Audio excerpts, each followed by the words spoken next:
Good morning everyone. Welcome to my YouTube channel. Do like, share and subscribe and don't forget to press the bell icon. Okay, so first of all हम लोग quickly revision कर लेते हैं. कल हम लोगों ने क्या पढ़ा? कल हम लोगों ने पढ़ा कि क्या नाम है, डिविडेंड कैसे डिक्लेयर होता है, क्या स्टेप्स है डिविडेंड को डिक्लेयर करने का. सो स्टेप्स क्या इन्वॉल्व है? सबसे पहले BR एट BM पास किया जाता है. मतलब बोर्ड ऑफ डायरेक्टर्स जो होते हैं कंपनी के, वो बोर्ड मीटिंग में प्रपोज करते हैं कि इतना वो डिविडेंड पे करेंगे. ठीक है. उसके बाद उसके बाद शेयर होल्डर्स के पास ये प्रपोजल शेयर होल्डर्स के पास जाता है एंड शेयर होल्डर्स के ऊपर रहता है कि वो अप्रूव करते हैं या रिजेक्ट करते हैं.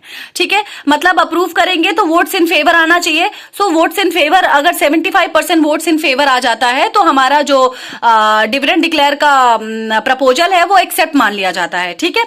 ओके, मतलब कि शेयर होल्डर्स को SRNGM पास करना होता है. वो हो गया. अब एक बार हमारा जो डिविडेंड है डिक्लेयर हो गया तो वो कभी वापस नहीं लिया जा सकता. मतलब अगर आपने डिविडेंड डिक्लेयर कर दिया है तो आपको डिविडेंड देना ही पड़ेगा. ठीक है. सलमान खान का कमिटमेंट. ओके. फिर हम लोगों ने दूसरा टॉपिक पढ़ा था टाइप्स ऑफ डिविडेंड पॉलिसी. देखो, 4 तरह का डिविडेंड पॉलिसी होता है. ठीक है. पहला होता है हमारा regular dividend policy. Regular dividend policy कौन सा डिविडेंड पॉलिसी होता है? रेगुलर डिविडेंड पॉलिसी वो डिविडेंड पॉलिसी होता है जिसमें हम लोग यूजुअल रेट पे हम लोग हमेशा उनको डिविडेंड देते हैं. मतलब मंथली दे रहे हैं, 6 महीने पे दे रहे हैं, है ना, या फिर हम लोग एनुअली दे रहे हैं, सेमी एनुअली दे रहे हैं, या क्वार्टरली दे रहे हैं, या फिर ईयरली दे रहे हैं. ठीक है. एनुअली दे रहे हैं. ओके. So it depends. तो रेगुलर डिविडेंड ये होता है कि यूजुअल रेट पे होता है बेसिकली, और हम लोग रेगुलर इनकम देते हैं, रेगुलर अर्निंग होता है उससे. नो डिविडेंड पॉलिसी का मतलब होता है कि डिविडेंड हम दे ही नहीं रहे हैं. ठीक है. फिर इरेगुलर डिविडेंड होता है, मतलब किसी साल हमने डिविडेंड दिया, 2 साल नहीं दिया, फिर 3 साल दे रहे हैं, फिर 4 साल नहीं दे रहे हैं. ठीक है. तो ये हो गया इरेगुलर डिविडेंड. फिर होता है हमारा stable dividend policy. Stable dividend policy मतलब कांस्टेंट डिविडेंड दे रहे हैं, मतलब फिक्स रेट पे डिविडेंड दे रहे हैं. वेदर इट वुड बी आप अमाउंट पे दे रहे हो, है ना, जिसको बोलते हैं constant dividend per share, that is amount पे, या फिर कांस्टेंट पे आउट रेशियो दे रहे हैं, परसेंटेज दे रहे हैं, या फिर आप स्टेबल रूपी डिविडेंड प्लस एक्स्ट्रा डिविडेंड, मतलब जितना अमाउंट आपने कांस्टेंट रखा है वो तो दे रहे हैं, साथ साथ में आप परसेंटेज भी दे रहे हैं. ठीक है. उसके बाद हम लोगों ने बात किया था कि क्यों कंपनीज डिविडेंड देती हैं, भले ही ये ऑप्शनल है, मतलब कोई इसका कंप्लायंसेस नहीं है, कोई कुछ नहीं है. ठीक है. तो क्यों, मतलब कोई स्टिपुलेशन नहीं है in company law regarding dividend policy, तो क्यों कंपनी अभी भी डिविडेंड देती हैं? तो भाई अपना गुडविल बढ़ाने के लिए देती हैं. फिर हमारा था कि कंपनी का इमेज अच्छा होता है. ठीक है. फिर ब्रांडिंग पॉजिटिव होती है और वो ज्यादा से ज्यादा फंड अट्रैक्ट कर पाते हैं. फिर बोल रहा है कि भाई अच्छा ठीक है, ये तो नॉर्मल केसेस है. अब बताओ, डिप्रेशन के केस में या फिर लो बिजनेस साइकिल मूव के केस में क्या कंपनी को डिविडेंड देना चाहिए? मतलब ये अच्छा स्ट्रैटेजी है या नहीं? So the answer is yes, मतलब बिग यस, देना चाहिए. मतलब मोस्टली क्या होता है ना कि कंपनी जो है ना वो अपना प्राइस पर शेयर मेंटेन करना चाहती है, मतलब मार्केट में उसका शेयर का वैल्यूएशन को बढ़ाना चाहती है. कंपनी अपना वैल्यूएशन ऑफ फर्म या कंपनी को बढ़ाना चाहती है. तो ये बहुत अच्छा मूव है अगर वो डिविडेंड देती है in order to retain the existing share holder. At least मतलब हमारे जो शेयर होल्डर है वो रिटेन हो सके. बाद के रहने दो, कोई बात नहीं.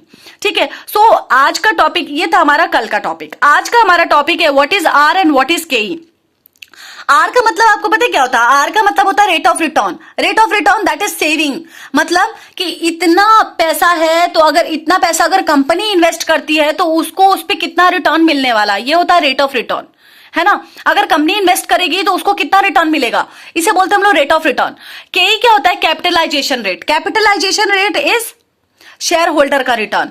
मतलब अगर हम ये पैसा 10,000 मान लो इन्वेस्ट करना चाह रहे हैं कहीं पे, अगर कंपनी इन्वेस्ट करती है तो कितना रिटर्न लाती है, इसे बोलते हैं रेट ऑफ रिटर्न. और अगर यही पैसा हम दे दे शेयर होल्डर्स को तो शेयर होल्डर उसके ऊपर कितना रुपया कमा के देता है इन रिटर्न, उसे बोलते हैं हम लोग capitalization rate. Okay. So thumb rule for solving sums from dividend policy chapter. अगर डिविडेंड पॉलिसी चैप्टर से कोई क्वेश्चन आता है तो आप किस तरीके से सॉल्व करोगे? Student must check R and K relationship at starting. सबसे पहले आपको आर और के का रिलेशनशिप देखना है. शुरू में आपको आर एंड के का रिलेशनशिप देखना. अभी हम लोग बात करेंगे आर एंड के का रिलेशनशिप डिपेंड्स ऑन 3 चीजों पे. ठीक है. आर एंड के का रिलेशनशिप में आपको पहले देखना पड़ेगा कि आर ज्यादा है या के ज्यादा है. मतलब जब हम मान लो 10,000 का अमाउंट है, हम इन्वेस्ट करना चाहते हैं, तो कंपनी 10,000 इन्वेस्ट करेगा तो उसको ज्यादा मिल रहा है रिटर्न में, या शेयर होल्डर इन्वेस्ट कर रहे हैं तो उनको ज्यादा मिल रहा है रिटर्न में. ठीक है. Okay. We need to find 2 answer. The market price as per current pay out ratio of the company and the market price per share as per optimum pay out ratio. ठीक है, तो हमें दो answer निकालना पड़ेगा। सबसे पहले आप आर और के का रिलेशनशिप देखो, आर और के का रिलेशनशिप पता चल गया तो आप दो आंसर निकालेंगे। पहला कि भाई आप ये देखो कि जो हम अभी पे आउट रेशियो दे रहे हैं, ठीक है, तो उस पे हमको कितना प्राइस मिल रहा है। जैसे मान लो अगर हम 10 रुपया दे रहे हैं, ठीक है, तो हमको कितना मिल रहा है, और वही अगर हम ऑप्टिमम पे आउट पे देते हैं तो हमें कितना मिलेगा। ठीक है, तो ये आपको निकालना पड़ेगा। इसका एक फॉर्मूला होता है, बाद में बात करते हैं। ओके, अब देखो डिविडेंड पॉलिसी जो है ना, मतलब रेट ऑफ रिटर्न और जो कैपिटलाइजेशन रेट है, मतलब आर और के का रिलेशनशिप जो है वो हम लोग कैसे देखेंगे। ठीक है, let's talk about this. R and K का रिलेशनशिप देखो, अगर आर आपका के से ज्यादा है, मतलब अगर कंपनी इन्वेस्ट करती है ना तो वो ज्यादा कमा के देती है, कंपैरिजन टू अगर हम शेयर होल्डर को वो पैसा देंगे तो वो उससे कंपैरिजन करें तो, मतलब अगर हम रेट ऑफ रिटर्न देखें और हम अगर कैपिटलाइजेशन रेट देखें, मतलब कंपनी का रिटर्न देखें और शेयर होल्डर्स का रिटर्न देखें, तो आप खुद सोचो अगर कंपनी खुद इन्वेस्ट करेगी तो वो 10,000 का 15,000 करके देगी, और अगर शेयर होल्डर को हम 10,000 रुपए देते हैं तो वो 12,000 करके देखा। तो क्या लगता है आपको? ऑब्वियस सी बात है, हमें कंपनी को ही देना चाहिए ना भाई, तू ठीक है तुम ही कर, है ना, क्योंकि तू हमको ज्यादा प्रॉफिट कमा के दे रहा है ना। तो हम यहां पर क्या करेंगे, कंपनी को ही दे देंगे, मतलब यहां रेट ऑफ रिटर्न ही ज्यादा है। ठीक है, तो यहां हमारा जो ऑप्टिमम पे आउट रेशियो हो जाएगा वो 0% हो जाएगा। ऑप्टिमम पे आउट रेशियो मतलब हम पे नहीं करे, शेयर होल्डर्स को नहीं दे रहे हैं कि भाई तुम मत कमा के दो हमको, क्योंकि हमको तुम्हारे कमाने से कोई फायदा नहीं है। लेकिन कंपनी अगर उसको रिटेन करके रखेगी, कंपनी हमें कमा के देगी, तो 100% हम उनको दे देंगे पैसा। ठीक है, okay. These firm can naturally earn a return which is more than that what shareholder could earn on their own. ये फर्म्स नेचुरली उतना अर्न कर सकती है, उतना रिटर्न कमा सकती है जितना शेयर होल्डर को देने पे हम कमाएंगे।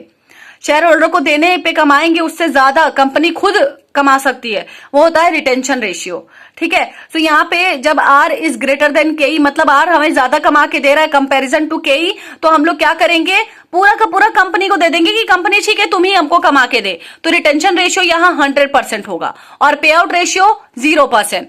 इसको हम लोग बोलते हैं बेसिकली, ये कौन सा फॉर्म होता है, ग्रोथ फॉर्म होता है ना। मतलब अब ऑब्वियस बात है, कंपनी के पास इतना कैपेबिलिटी है कि वो खुद ही कमा के दे रहा है। अगर वो खुद कहीं पे इन्वेस्ट कर रहा है ना तो उसको ज्यादा रिटर्न मिल रहा है कंपैरिजन टू शेयर होल्डर, तो फिर ऑब्वियस बात है ना, फर्म हमारा ग्रो कर रहा है। ओके, दूसरा हमारा होता है आर इज लेस देन के। आर इज लेस देन के का केस कब होता है, जब कंपनी जब कंपनी कम कमा रही है, मतलब कंपनी को हमने 10,000 रुपया दिया, वो हमको 12,000 कमा के दे रही है, और वही अगर हम लोग शेयर होल्डर को देते हैं ना तो शेयर होल्डर हमको 15,000 कमा के दे रहा है। तो आपको क्या लगता है हमको किसको देना चाहिए? ऑब्वियस सी बात है हमें शेयर होल्डर्स को देना चाहिए। तो यही बोल रहा है कि यहाँ पर हमारा ऑप्टिमम पे आउट रेशियो, कि हम पूरा का पूरा पैसा शेयर होल्डर को दे देंगे कि शेयर होल्डर तू हमको कमा के दे, ठीक है, और कंपनी को हम कुछ नहीं देंगे। तो यहाँ रिटेंशन रेशियो 0% हो जाता है। There is no sense to retain the earning by company. ठीक है, यहाँ पे कोई ऐसा सेंस नहीं बनता ना कि भाई कंपनी रिटेन करके रखे, अननेसेसरी। ठीक है, अच्छा इसको हम लोग डिक्लाइनिंग फर्म बोलते हैं। ठीक है, डिक्लाइनिंग फर्म होता है ये, क्योंकि कंपनी के पास इतना औकात नहीं, कैपेबिलिटी नहीं है कि वो कमा के दे। अगर वो इन्वेस्ट करेगा तो उसको मिलेगा ही नहीं कुछ, तो इसलिए हम लोग शेयर होल्डर को दे रहे हैं कि भाई ठीक है तेरा नाम बहुत ज्यादा है तो तू कमा के दे। ठीक है, देन आता है आर इज इक्वल टू के। आर इज इक्वल टू के मतलब कि अगर हम 10,000 कंपनी को देते हैं ना तो वो भी 15,000 कमा के देती है, और अगर हम लोग शेयर होल्डर को देते हैं तो वो भी 15,000 कमा के देता है। तो फिर यहाँ पे क्या डिसाइड होगा? यहाँ पे डिसाइड होगा कि भाई चाहे हम कंपनी को दें चाहे हम शेयर होल्डर को दें बराबर है ना, मतलब किसी को भी दें यहाँ पे बराबर होता है। तो इसलिए यहाँ इररेलेवेंट आता है, यहाँ इनडिफरेंट आता है। ठीक है, okay. In this case, dividend policy will not have any influence on the price as per share. ठीक है, और इसको हम लोग बोलते हैं नॉर्मल फॉर्म। ठीक है, तो यहाँ पे आप किसी को भी दो, शेयर होल्डर को दो इन्वेस्ट करने के लिए या कंपनी को दो इन्वेस्ट करने के लिए, आपको बराबर ही रिटर्न मिलेगा। ठीक है, तो हम लोगों ने बात किया कि ये जो आर एंड के का रिलेशनशिप देखना है, वो हमें देखना है कि हमारा ऑप्टिमम पे आउट रेशियो कितना आ रहा है, रिटेंशन रेशियो कितना आ रहा है, उसके बेसिस पे हम लोग को आंसर्स निकालना होता है। ठीक है, फिर एक और क्वेश्चन होता है कि what is optimal level in this chapter. इस चैप्टर में ऑप्टिमम लेवल क्या होता है? It is that level of pay out ratio और retention ratio where the share price is maximum. वो ऐसा पे आउट रेशियो है, वो ऐसा पॉइंट है ठीक है, जो वो पे आउट रेशियो का या वो रिटेंशन रेशियो का ऐसा लेवल है जहां पर हमारा शेयर प्राइस मैक्सिमम आता है, ठीक है, जहां पर हमारा शेयर प्राइस मैक्सिमम आता है। Okay okay, so let's for एक एग्जांपल लेते हैं, ठीक है। जैसे मान लो कि हमारा ऑप्टिमम पे आउट रेशियो, जैसे मान लो कि हम लोग लेते हैं अगर हम लोग 10 लेते हैं, ठीक है, तो 10 पे हमारा जो ऑप्टिमम पे आउट रेशियो आ रहा है ना वो 96 आ रहा है, ठीक है।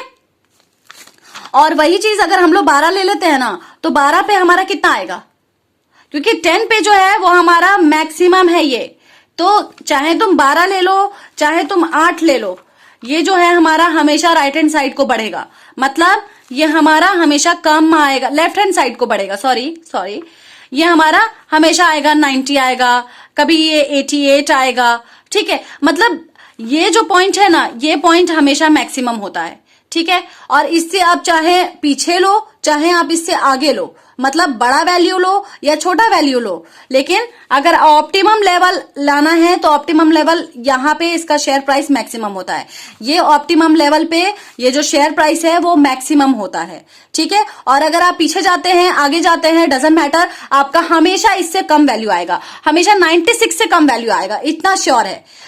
ये तो मैंने एग्जाम्पल लिया 90 और 88 व्हाटएवर, बट इससे हमेशा कम आएगा 96 से, क्योंकि ये ऐसा लेवल है, ऐसा पॉइंट है जहां पर मतलब रिटेंशन रेशियो और पे आउट रेशियो का ऐसा पॉइंट है जहां पर हमारा शेयर प्राइस मैक्सिमम होता है, इससे आगे नहीं बढ़ सकता। Okay, so that's all for today, thank you everyone, don't forget to subscribe my channel and press the bell icon. Okay, bye, thank you.